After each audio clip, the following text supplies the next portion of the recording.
देखो भी हम बात कर रहे थे किसका, जनरल मोशन का।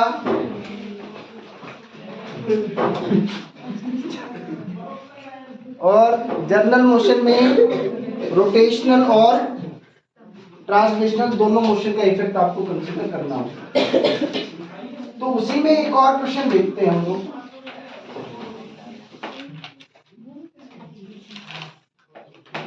ये कोई आपके पास एक रॉड है, ये इसका centre of mass and this is moving with the velocity of v not. ये v नॉट वेलोसिटी से मूव कर रहा है और ये angular velocity omega. This length is l by 2 and again this length is l by 2। ये कोई point P है, इस पॉइंट P की आपको क्या बतानी है, इस पॉइंट P की आपको वेलोसिटी बतानी है, इस पॉइंट P की वेलोसिटी बतानी है। तो इस पॉइंट P पर अगर आप ध्यान से देखो तो बेटा देखो ट्रांसलेशनल, ये जो v नॉट वेलोसिटी है, v नॉट वेलोसिटी तो ऐसे, क्या इसके पास रोटेशनल के कारण से भी कोई कंपोनेंट ऑफ वेलोसिटी आएगा क्या? कितना? l by 2 ओमेगा, उसकी डायरेक्शन इस पॉइंट P पर टेंजेंट रहेगा in the direction of omega, यानी कि क्लॉकवाइज डायरेक्शन में ये क्या रहेगा आपका ओमेगा इंटू l by 2। यानी कि ये जो कंपोनेंट दूसरा आया ये कितना आया है आपका l by 2 इंटू ओमेगा। इसके अलावा और कोई कंपोनेंट वेलोसिटी का है ही नहीं। इन दोनों का जो रिजल्टेंट आएगा, इन दोनों का जो रिजल्टेंट आएगा यही उस पॉइंट P की क्या होगी, वेलोसिटी होगी। So the velocity of point P is under root of v not square plus l by 2 omega इसका स्क्वायर। बोलो क्लियर है क्या? यानी कि किसी भी पॉइंट की वेलोसिटी अगर आपको देखनी है तो translational as well as rotational component दोनों का आपको क्या करना पड़ेगा, वेक्टर एडिशन लेना होगा। इसी तरह से अगर आप काइनेटिक एनर्जी लिखना चाहते हो तो, टोटल काइनेटिक एनर्जी लिखना चाहते हो तो k translational plus k rotational, rotational kinetic energy as well as translational kinetic energy दोनों आपको कंसीडर करनी होंगी। Translational kinetic energy is half of mv square और in fact this is half of m velocity of centre of mass का square. और rotational क्या हो जाएगा बेटा, half of ic omega square. इन दोनों का जो सम है वही आपकी क्या होगी, टोटल काइनेटिक एनर्जी। यानी कि रोटेशनल एज वेल एज आपको काइनेटिक एनर्जी दोनों का कंसिडरेशन लेना हो। क्लियर है ये?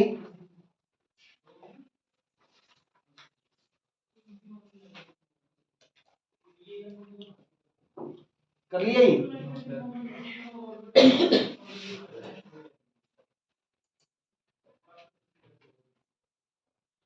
अब जो ओरिजिनल क्वेश्चन था जहां से ये कहानी शुरू हुई सारी, उस क्वेश्चन पे चलते हैं।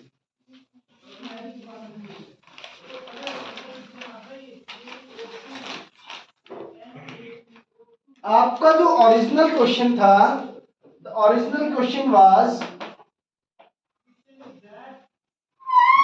कि ये एक व्हील शेप्ड कोई बॉडी है या व्हील है, इस पर टॉप मोस्ट पॉइंट पर एक हॉरिजॉन्टल फोर्स F लगाया and this surface is rough, and this surface is rough. आपसे क्वेश्चन में क्या क्या पूछा था? आपसे क्वेश्चन में पूछा था लीनियर एक्सेलरेशन, एंगुलर एक्सेलरेशन और फ्रिक्शन यहां कितना लग रहा था, ये सब। सबसे पहले बेटा यहाँ पे एफपीडी बनाते हैं। देखो यहां पर इसका वेट लगा कितना, mg। इस पॉइंट से यहां पर क्या लगेगा, नॉर्मल रिएक्शन, और यहां पे क्या लगेगा, फ्रिक्शन। ये कौन से टाइप का फ्रिक्शन होगा? What the kind of friction is this? ये ये बेसिकली ना काइनेटिक फ्रिक्शन है, ना लिमिटिंग है, ना ही स्टैटिक है. This is called the rolling friction. ये कैसा फ्रिक्शन है बेटा? Rolling friction. कैसा फ्रिक्शन है? Rolling friction. My next question is कि रोलिंग फ्रिक्शन की वैल्यू आपकी काइनेटिक और स्टैटिक या लिमिटिंग फ्रिक्शन से कम होती है कि ज्यादा होती है? बताओ. रोलिंग फ्रिक्शन की वैल्यू काइनेटिक या फिर लिमिटिंग फ्रिक्शन या स्टैटिक फ्रिक्शन की वैल्यू से 2 से 3 गुना कम होती है. इसीलिए जो ये पहिया जो था ये सबसे बड़ा आविष्कार रहा अब तक का. क्या हुआ? अगर आपके पास बेटा क्या है, सेम मास की 2 बॉडीज है, एक को आपने पहिए की फॉर्म में रख दिया, तो उस केस में फ्रिक्शन कौन सा लगेगा? रोलिंग, जो कि 2 से 3 गुना फ्रिक्शन पर, कम फ्रिक्शन पर काम करेगा. आई कुछ बात समझ में? यानी कि रोलिंग फ्रिक्शन, क्योंकि रोलिंग फ्रिक्शन सिर्फ एक पॉइंट पे काम करेगा, सिर्फ इस एक पॉइंट के ऊपर काम करता है. लेकिन इसके साथ एक ड्रॉबैक पता है क्या है? कि हम कहने में तो एक ही पॉइंट बोलते हैं ना, कि वो जो पी पॉइंट की बार बार बात कर रहे थे, बट एक्चुअल में विद द टाइम ऐसा एक सिंगल पॉइंट थोड़ी होता है. गाड़ी जब चल रहा है पहिया तो एक पॉइंट नहीं होता, बेसिकली कुछ फ्लैट पार्ट उसका बन जाता है. बट फिर भी वो बाकी के कंपैरिजन में वो फ्रिक्शन फोर्स क्या है? बहुत कम रह जाती है. क्लियर है? तो यहाँ पे रोलिंग फ्रिक्शन काम करता है, ये बात ध्यान रखिएगा. तो इसलिए मैं हमेशा यहाँ पे फ्रिक्शन लिखूंगा, ना ये लिमिटिंग फ्रिक्शन होगी, ना ये काइनेटिक फ्रिक्शन होगी. हाँ, ये कंफर्म है कि ये जो फ्रिक्शन फोर्स लगेगी ये लिमिटिंग फ्रिक्शन से हमेशा क्या रहेगी? Less than equal to the limiting friction. ये बात क्लियर है? लिख लो जरा ये बात. The rolling friction acting on the wheel is always less than equal to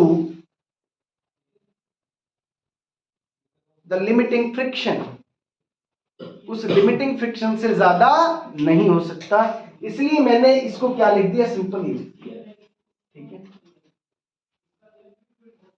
देखो अब एक बात जरा ध्यान से. अगर मैं सेंटर ऑफ मास के अबाउट बात करूं, तो सेंटर ऑफ मास के अबाउट इस नॉर्मल रिएक्शन और mg के कारण से टॉर्क कितना होगा? 0 torque, because normal and mg both are passing through the axis of rotation. ठीक है. अब एक बात देखो कि कुल मिलाकर के पहले मैं एक ट्रांसलेशनल इक्वेशन लिख लेता हूं. अच्छा सुनो, ये this is the acceleration of centre of मास. ये किसकी एक्सेलरेशन है भैया? ये तो पहिया तो आगे की तरफ ही जाएगा. ये ए एक्सेलरेशन आपने मान ली, एसी मान लिया इनफैक्ट. अच्छा मुझे नहीं पता, अच्छा ये आगे मान रहे हो तो ओमेगा की डायरेक्शन कैसे आएगी? क्लॉकवाइज की एंटी क्लॉकवाइज? अरे भैया आगे की तरफ घूमेगा तो ओमेगा क्लॉकवाइज. अगर आपको किसी क्वेश्चन में डायरेक्शन ऑफ ओमेगा में कोई आइडिया नहीं लग रहा हो तो घबराने की जरूरत नहीं है. आप अपने हिसाब से या तो क्लॉकवाइज मान ले या एंटी क्लॉकवाइज. जब आप टॉर्क की इक्वेशन लिखें रोटेशनल, उसमें देखिए कि ओमेगा उसी के कारण से आए जिसका टॉर्क ज्यादा आ रहा हो. देखो अब जरा, सबसे पहले मैं ट्रांसलेशनल इक्वेशन लिखता हूं. सबसे पहले बेटा कौन सी इक्वेशन लिख लेते हैं अपन? ट्रांसलेशनल इक्वेशन लिखते हैं. ट्रांसलेशनल इक्वेशन की अगर बात करो तो क्या इक्वेशन लिखी जानी चाहिए? यहां पर कैपिटल F माइनस फ्रिक्शन बराबर mass into acceleration of centre of मास. इस एक बॉडी के अलावा ट्रांसलेशनल मोशन में कोई भी बॉडी प्रेजेंट नहीं है, यानी कि आप ट्रांसलेशन में इसके अलावा और कोई इक्वेशन नहीं लिख पाओगे. फिर दूसरी रोटेशनल इक्वेशन. तो रोटेशनल इक्वेशन में तो एक ही इक्वेशन लिखते हैं अपन, tau is equal to I alpha. अरे क्या लिखेंगे? Tau equal I alpha. तो टॉर्क या किसके अबाउट बात कर लें? सेंटर ऑफ मास के अबाउट. तो torque about C it should be equal to I C into alpha. आप मुझे एक बात बताइए कि कितनी फोर्सेज हैं जो सी के अबाउट टॉर्क प्रोड्यूस कर रही हैं? एक तो ये आपने जो एक्सटर्नल फोर्स लगाया ये, और दूसरा फ्रिक्शन. अब जरा डायरेक्शन और चेक करो कि दोनों की डायरेक्शन सेम आ रही है या ऑपोजिट आ रही है।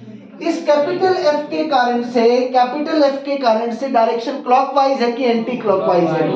क्लॉकवाइज है। सबको क्लियर है ये बात? भैया आर कहां जाएगा? ऐसे ऊपर की तरफ, आर से एफ क्लॉकवाइज डायरेक्शन। इस फ्रिक्शन के कारण से डायरेक्शन क्लॉकवाइज है कि एंटी क्लॉकवाइज है? इसके कारण भी क्लॉकवाइज है। आप देखो आर ऐसे नीचे की तरफ आएगा, आर क्रॉस एफ, क्या डायरेक्शन आ रही है? क्लॉकवाइज। दोनों के कारण से डायरेक्शन क्या है? सेम। अगर डायरेक्शन दोनों के कारण से सेम और ओमेगा की डायरेक्शन है तो इट मींस आपको क्या इक्वेशन लिख देनी चाहिए? इसके कारण बताओ, F into R plus friction into R, और आपको क्वेश्चन में आईसी दे रखा है, आईसी इंटू एल्फा। पहले आप मुझे एक बात बताओ कि यहां पर कितने वेरिएबल्स हैं आपके पास? बेटा वेरिएबल्स कितने हैं आपके पास? एक एक्सेलरेशन एसी है, एक ये आपका एल्फा, ये ओमेगा की बजाय क्या लिख लो आप इसको? एल्फा। और एक आपका फ्रिक्शन है। You are having 3 variables. कितने वेरिएबल्स हैं? 3 वेरिएबल्स हैं। कितनी इक्वेशन चाहिए होंगे आपको? 3। तो 2 इक्वेशन आ गई ट्रांसलेशनल से, रोटेशनल से। और अब वो जो तीसरी जो इक्वेशन आती है वो कहां से आएगी? No slipping. Condition for no slipping, condition for no slipping. Slipping इसी पॉइंट पर हो सकती है। इस पॉइंट पे देखो बेटा, एसी की डायरेक्शन ये है जबकि आर अल्फा की डायरेक्शन ये है। एसी और आर अल्फा जब बराबर होंगे तभी ये पॉइंट क्या रह सकता है? स्टेशनरी रह सकता है। अरे भैया ये जो पॉइंट है आपका, एसी और आर अल्फा जब बराबर हो जाएंगे तभी तो क्या होगा? बराबर हो जाएंगे तभी तो क्या हुआ? ये पॉइंट स्टेशनरी हुआ आपका, तभी तो ये पॉइंट स्टेशनरी हुआ। It means AC is equal to what? R alpha. 3 equations और 3 ही आपके पास वेरिएबल। 3 इक्वेशंस हैं और 3 ही वेरिएबल्स हैं। इनको जब सॉल्व करोगे तो आपके पास फ्रिक्शन की वैल्यू तो आती है F IC minus MR square over IC plus MR square, IC minus MR square और IC plus MR square. The value of alpha comes out to be 2RF divided by IC plus MR square.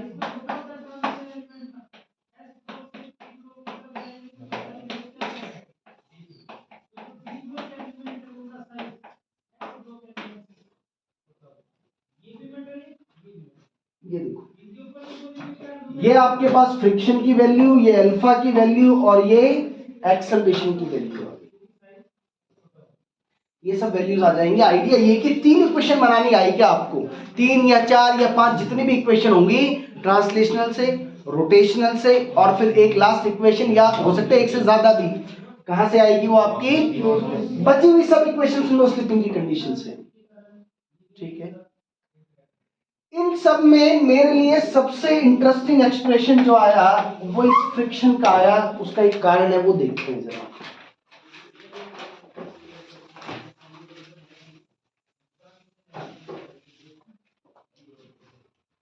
अच्छा आप एक बात बताओ, ये जो friction की value I F I C minus M R square over I C plus M R square,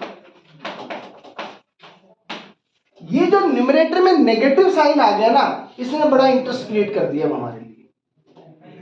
आप मुझे एक बात बताओ कि मोस्ट ऑफ द बॉडीज का जो आप मोमेंट ऑफ इनर्शिया जानते हो, वो मोमेंट ऑफ इनर्शिया इस एम आर स्क्वायर से कम आता है कि ज्यादा आता है? मैं सिर्फ सेंटर ऑफ मास के बारे में बात करता हूं, उसकी जो जनरल एक्सिस ऑफ रोटेशन होती है। आप रिंग का कितना आएगा? M R square. अगर डिस्क की बात करूं तो half M R square which is less than M R square, 2/5 M R square, 2/3 M R square, half M R square. जितने भी मोमेंट ऑफ इनर्शिया आ रहा है, सब बॉडीज का moment of inertia M R square से क्या आ रहा है? कम, एक्सेप्ट रिंग। यानी कि for most of the bodies आपका जो मोमेंट ऑफ इनर्शिया है IC, it is less than M R square. अच्छा, अगर आईसी एम आर स्क्वायर से कम आया तो क्या इसका मतलब ये कि फ्रिक्शन की वैल्यू नेगेटिव आएगी? ये बिल्कुल हो गया ना यार, एम आर स्क्वायर से छोटा फैक्टर है ये, मानिएगा हाफ एम आर स्क्वायर लिख रहे हो, तो ये वैल्यू कैसे आएगी आपकी? Negative. What does this negative sign means? कि जो डायरेक्शन आपने फ्रिक्शन की माननी थी वो फ्रिक्शन की डायरेक्शन ऑपोजिट है जो आपने माननी थी, यानी कि आपने बैकवर्ड डायरेक्शन माननी थी, बट फ्रिक्शन आपकी कौन से डायरेक्शन में आएगी? फॉरवर्ड डायरेक्शन में। एक बात क्लियर होगी ये बात आपको? It means the assumed direction is, तो इसे घबराने की आवश्यकता नहीं है, the assumed direction was wrong। Negative direction, negative sign का मतलब कि सिर्फ ये क्या है कि उसका जो डायरेक्शन आई है वो ऑपोजिट आई है। Only in case of ring, only in case of ring, only in case of ring IC बराबर M R square and the friction will be 0। Ring को छोड़ करके किसी भी केस में बिना फ्रिक्शन के रोलिंग विदाउट स्लिपिंग पॉसिबल ही नहीं है। क्या बात समझ में आई बेटा? Ring except ring, nobody can be in pure rolling, or you can say rolling without slipping, rolling without slipping, without slipping, in absence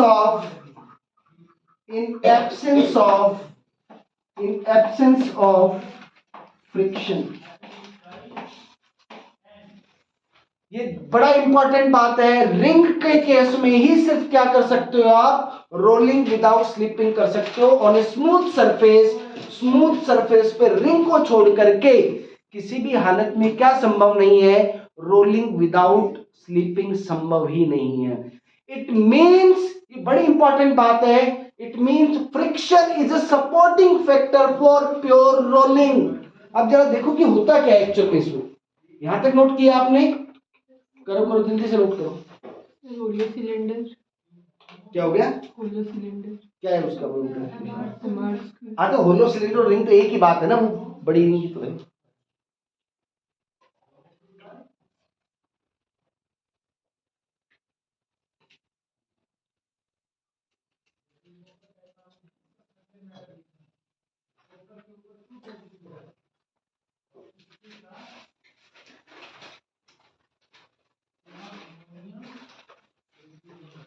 कर लिया ये? देखो अब आपको और थोड़ी सी बात बताता हूं। देखो वो रिंग, होलो सिलेंडर वो सब एक ही बात है, जिनका भी moment of inertia M R square आ गया वो तो एक ही बात हो गया। इसका मतलब पता है क्या हुआ? तो अब देखो मैं जनरल बात करूंगा, मैं रिंग की बात नहीं करूंगा। At the point of contact, at the point of contact, जो पॉइंट ऑफ कॉन्टेक्ट होगा, there must be some friction, there must be some friction, for pure rolling.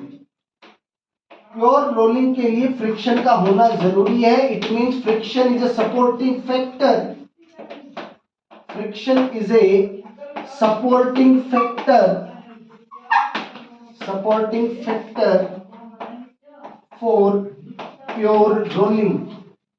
Pure rolling में ये सपोर्टिंग फैक्टर है, supporting factor है।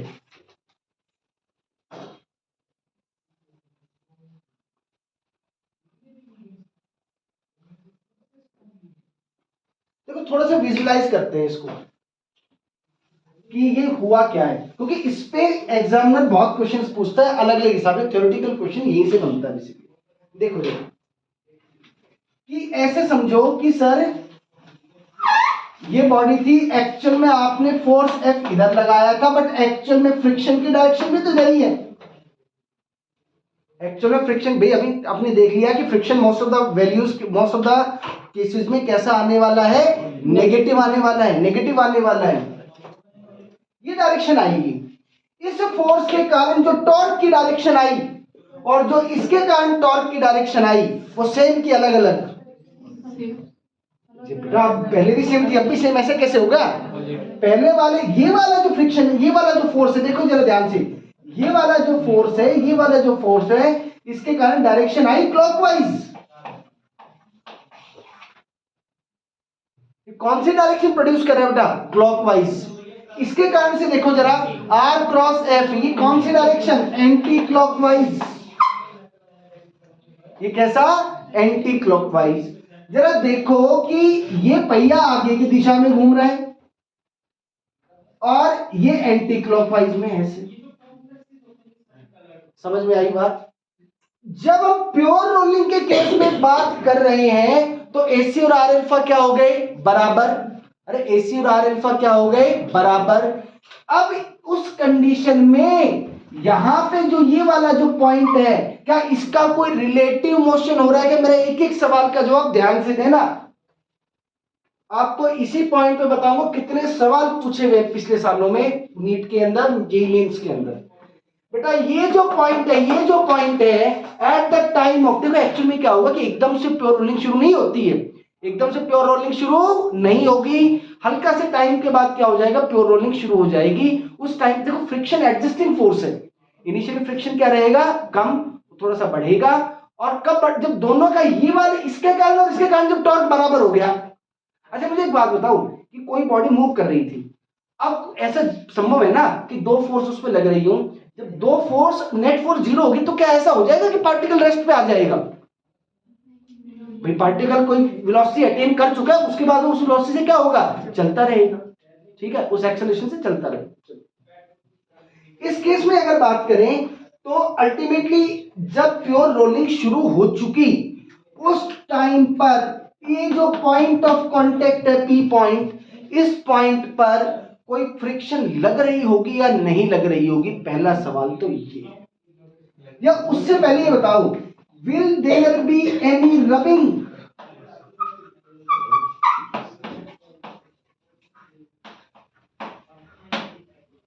बताओ।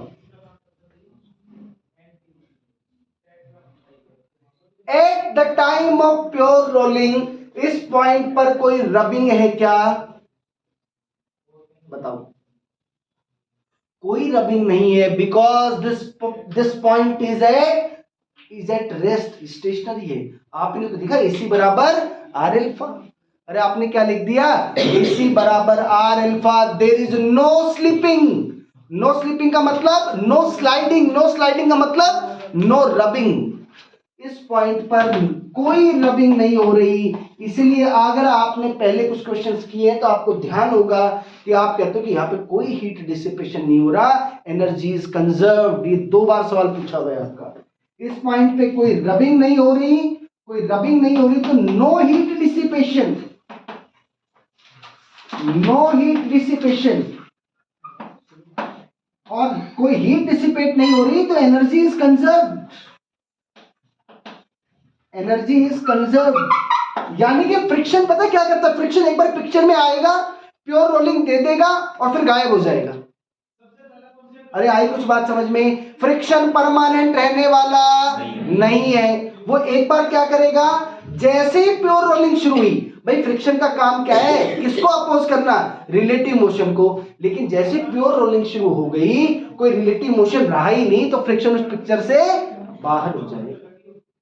लेकिन जैसे हल्का फुल्का इसके साथ कुछ गड़बड़ी होगी, वो तब के तब पिक्चर में फिर से आ जाएगा और फिर से रिलेटिव मोशन को अपोज करने के लिए आएगा। बट ये बात ध्यान रहे, eight the time of pure rolling, वही हम मोस्ट ऑफ द टाइम पढ़ते हैं, eight the time of pure rolling कोई रबिंग नहीं होगी, कोई हीट डिसिपेशन नहीं होगी, एनर्जी कंजर्व रहेगी। ये बात ध्यान रहनी चाहिए। क्लियर है ये बात? P पॉइंट का कोई रिलेटिव मोशन नहीं होगा। डन। चलो, अभी जो हमने क्वेश्चन किया उसमें हमने फ्रिक्शन की वैल्यू क्या देख ली थी बेटा? फ्रिक्शन की वैल्यू हमने शायद आई थी, कैसे निकाली थी? F I C minus M R square over I C plus M R square, यही आई थी आई गेस फ्रिक्शन की वैल्यू। नोट ही नहीं किया? बहुत बढ़िया।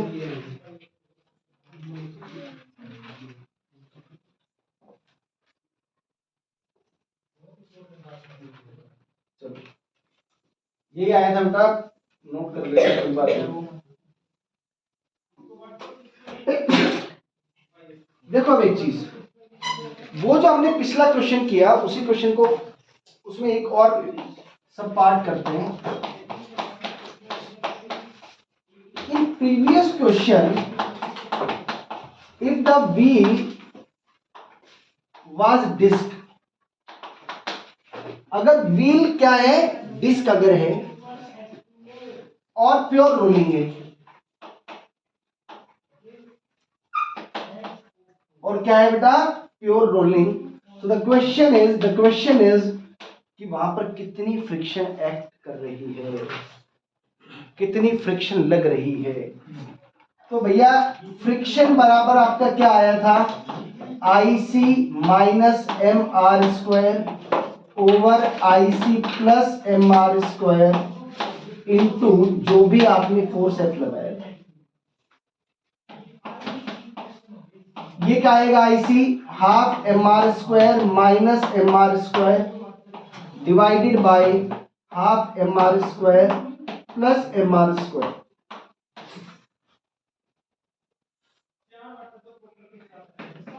ऊपर से क्या आया? हाफ एम आर स्क्वायर, और ये नीचे क्या बचा? 3/2 एम आर स्क्वायर, और एफ ये रहा। This friction comes out to be minus f/3. So this negative sign indicates the direction. आपने उस केस में डायरेक्शन क्या लिया था? आपने डायरेक्शन ऑपोजिट लिया था, तो माइनस f/3 आएगा।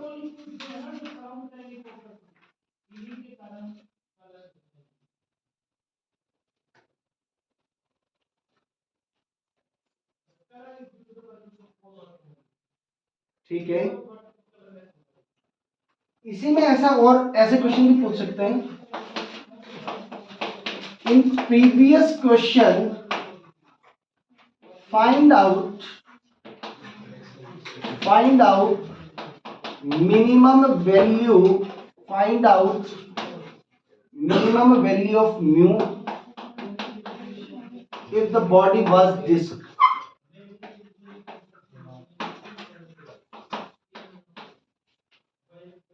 बॉडी डिस्क है, रोलिंग विदाउट स्लिपिंग ये, तो आपको क्या बताना है? म्यू की मिनिमम वैल्यू बतानी है, ये बताना है।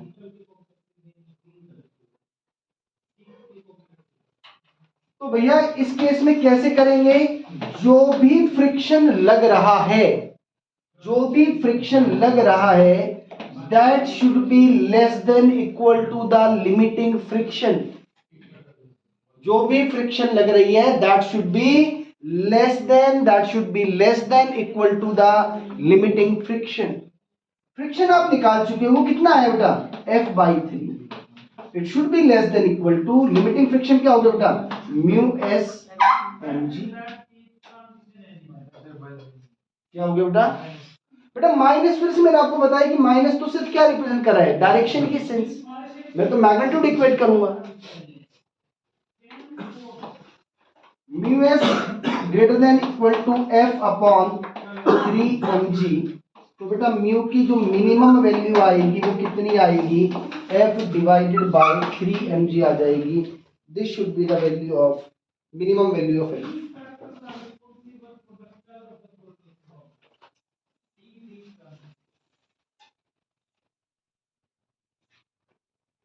कर लिया नोट? ये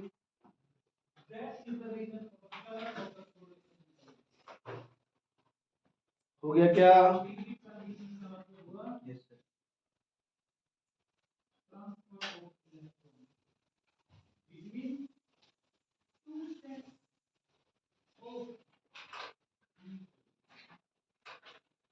Let us take another question.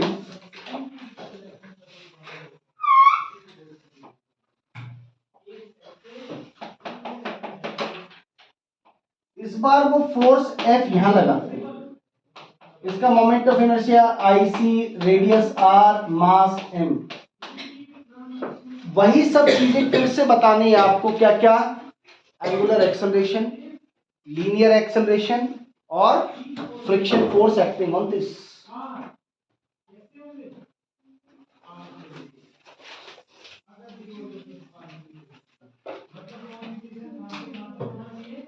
देखो बेटा, FPD अगर बनाए तो यहां क्या एक्ट करेगा, mg, यहां नॉर्मल रिएक्शन और यहां पे फ्रिक्शन। सिंपल फ्रिक्शन लिखेंगे क्योंकि लिमिटिंग काइनेटिक स्टैटिक ऐसा कुछ नहीं होगा, it's a simple rolling friction.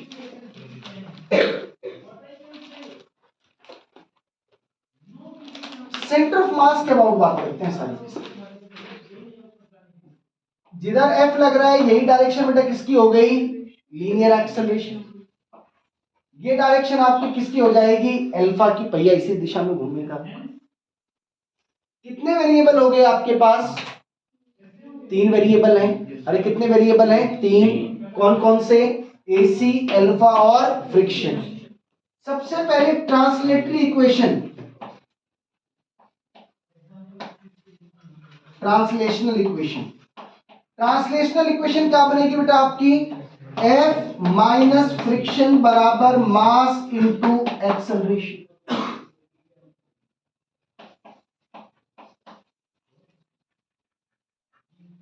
अगर रोटेशनल इक्वेशन की बात करें तो मुझे एक बात बताओ, सेंटर ऑफ मास के अबाउट फ्रिक्शन ना, सेंटर ऑफ मास के अबाउट टॉर्क कौन प्रोड्यूस कर रहा है, ओनली फ्रिक्शन। अरे सिर्फ कौन प्रोड्यूस कर रहा है, फ्रिक्शन, क्योंकि ये तो उसी से पास कर रहा है, नॉर्मल भी और mg भी इसी पॉइंट से पास करे, तो इनके कारण कोई टॉर्क नहीं आएगा।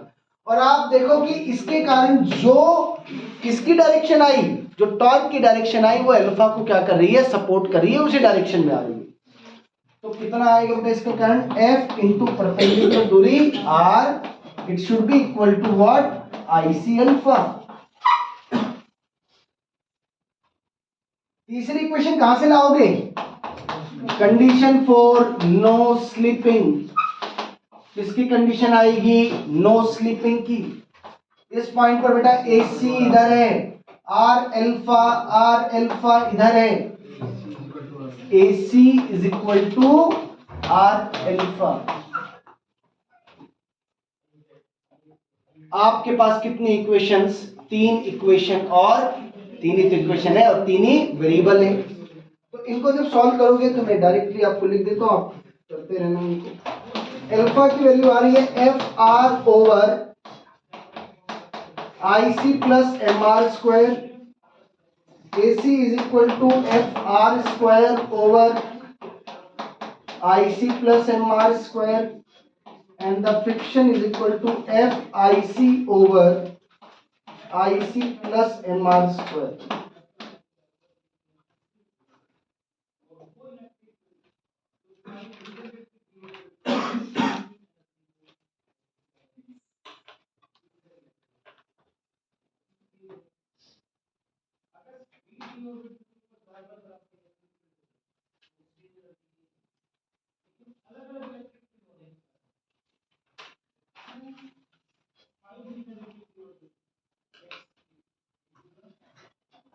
कर लिया ये,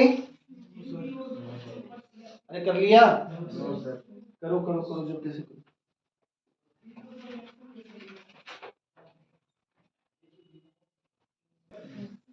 देखो इसमें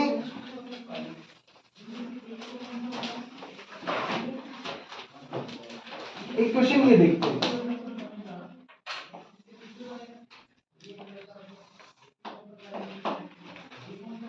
ये कोई रोलिंग बॉडी है, इसको यहां रख दिया, and the surface is smooth.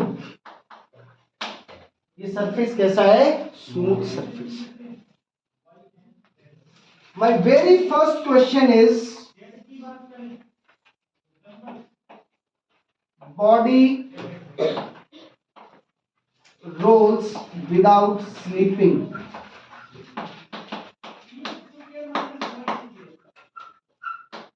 About center of mass, ये स्टेटमेंट ट्रू है कि फॉल्स है। ये बॉडी अपने सेंटर ऑफ मास के अबाउट क्या करेगी, रोटेट करेगी। आप इनफैक्ट रोलिंग विदाउट स्लिपिंग को अगर छोड़ भी दें तो मैं कहता हूं कि सिर्फ रोटेट की बात कर लो। सिर्फ किसकी बात कर लो आप, सिर्फ रोटेशन की बात कर लो।